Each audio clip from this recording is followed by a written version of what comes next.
Hey, what's up YouTube? On this video, we're going to talk about reducing, eliminating, and managing debt. A lot of people talk about good debt versus bad debt. Some people say there's no such thing as good debt, but maybe there is. Towards the end of this video, I'm going to share with you the 4 most efficient ways to eliminate debt and see which one would work best for you in your situation.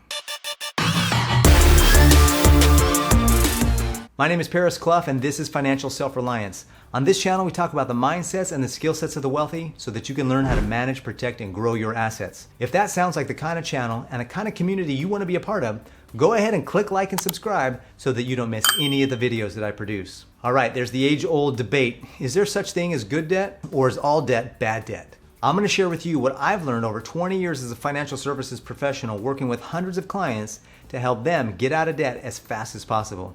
So let's first start with bad debt.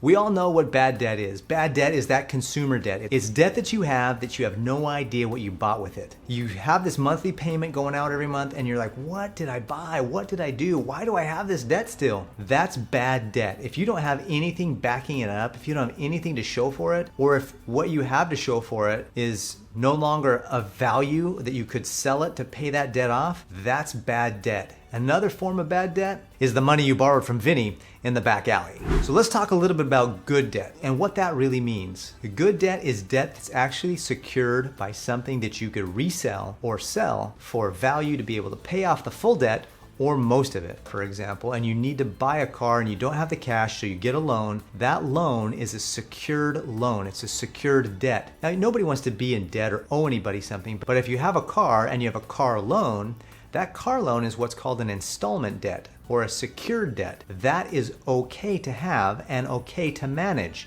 Yes, you're going to want to reduce it. Yes, you're going to want to get out from underneath that as fast as possible, but it's not something that you should focus on above or prioritize over those other debts, like the bad debts, the credit cards, and the unsecured debts that you have. They have nothing tied to them that you could sell to pay them off. Another form of good debt would be a loan for a house. So if you own a home and you live in it, that mortgage that you're paying every month is good debt because it's allowed you to have the ability to live in that home. It's an installment debt. Yes, of course, it's a debt you want to reduce. And of course, it's something that you want to eventually eliminate. But it shouldn't be a priority over other things, in my opinion. I actually created a video on whether or not I would ever pay my house off. I'll put a card up here and I'll link in the description below so that you can watch that video as soon as we're done here. Another kind of debt that is good is actually a student loan.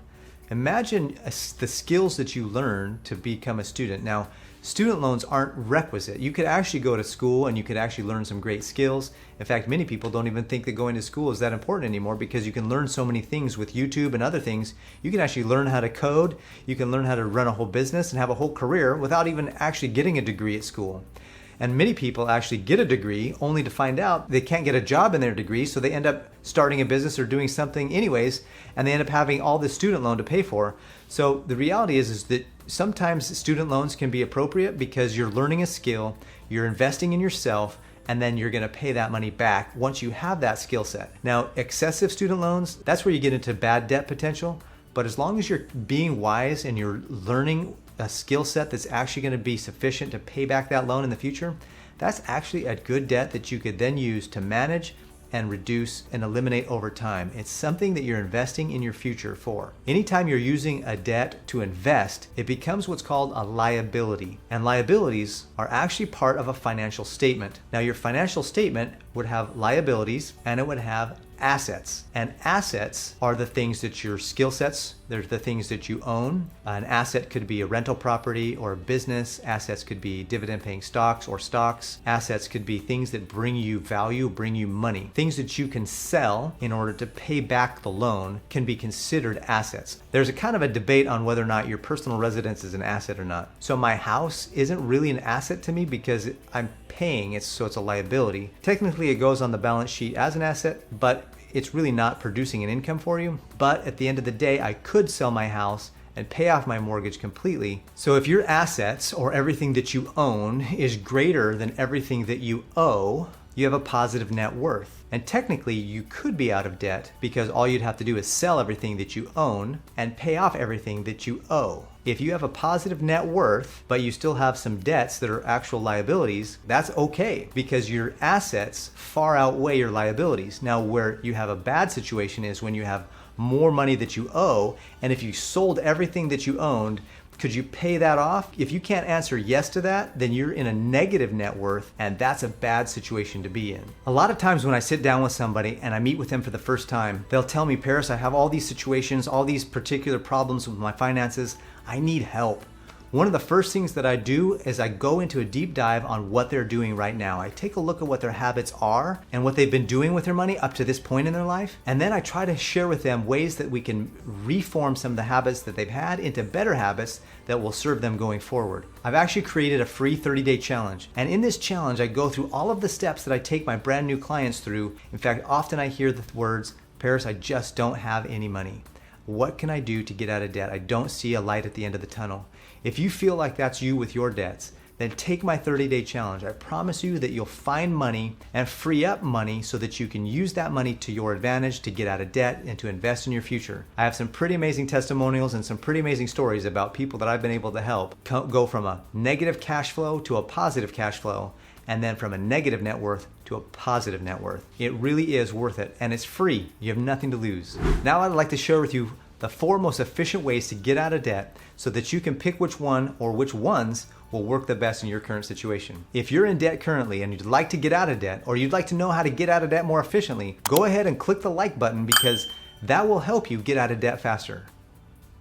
I have no evidence whatsoever. However, I believe that clicking the like button will help you get out of debt more quickly than any other way. All right, the first way to get out of debt really quickly is called the debt snowball. In the debt snowball, what you do is you take the lowest balance of your debts and you pay that one off first. You pay the minimum payments to every other debt, and then you pay all the extra money you have to that smaller debt. The reason why I feel like the debt snowball is a great place to start is because it gives you a sense of accomplishment.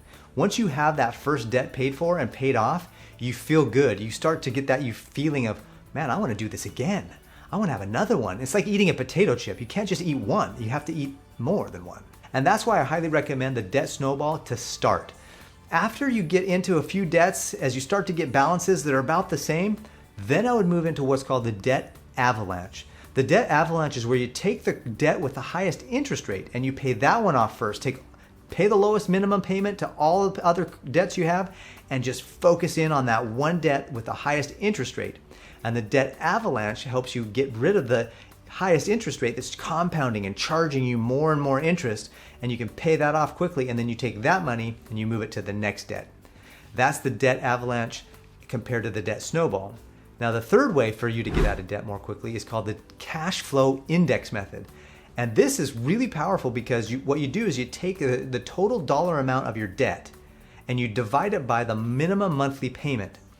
And the lower the number is the first debt you should start with.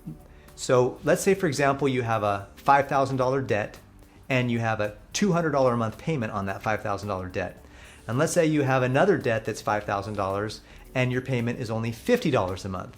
Well, if you focused in on the debt with the $200 and paid that one off first, you would now have $200 to work on the next debt. Versus if you paid off the one that was only $50, you would only have $50 now to work on the next debt. So the more cash flow, the more cash that you can free up in your monthly budget to be able to focus in on these debts and eliminate them, that's the cash flow index method. It's where you can get the most bang for your buck, where you have the most cash freed up to be able to focus in on the next debt. That's the cash flow index method. But the fourth and final method is what I call the debt negotiation method. Now this is a last resort before bankruptcy. One of the reasons why is because it really hits your credit hard and it hurts your credit score for about a year after you're done getting out of debt. But it's the fastest way to get out of debt that I've ever seen. Let's say, for example, that you have a $10,000 debt with a credit card company. If you call them on the phone and you tell them you're in a hardship and you need to make a settlement payment with them, you want to negotiate a settlement payment. Sometimes they'll take $5,000 cash right now and they'll settle the whole $10,000 for $5,000. They'll close your account and they'll put a derogatory remark on your credit score and your credit report, but you're out of debt for only $5,000. You paid off $10,000 with only $5,000. Debt negotiation is the last resort because it hurts your credit score, but it's a much better hit to your credit score than a bankruptcy is. So if you're looking at bankruptcy or you're considering bankruptcy, try debt negotiation first and see if you can make a deal with some of these creditors to pay them a lump sum up front and get rid of that debt. I hope you now realize that there are some debts that you should manage and keep and use as liabilities to help you towards investing in your future. Debts that you borrow to buy rental properties, debts that you get into to buy and build businesses, those are good debts. They're secured debts. They're secured by something that you could sell to and really quickly and then get out from underneath that debt. Please take time to calculate your assets, add them all up, calculate your liabilities, all your debts, add them all up, and see if you have a positive net worth or a negative net worth. If you have a positive net worth, good for you. You're probably doing better than most people in America today, or most people throughout the world for sure. If you have a negative net worth, work on that. The problem with those people who have a negative net worth is usually they have a negative cash flow. And that's where my 30-day challenge is going to really be beneficial for you. If you have a negative cash flow and a negative net worth, you're in a big trouble. Make sure that you get to a positive cash flow and then work to getting to a positive net worth. I hope you got a lot out of this video. I hope you have a great day, and I look forward to seeing you on the next one.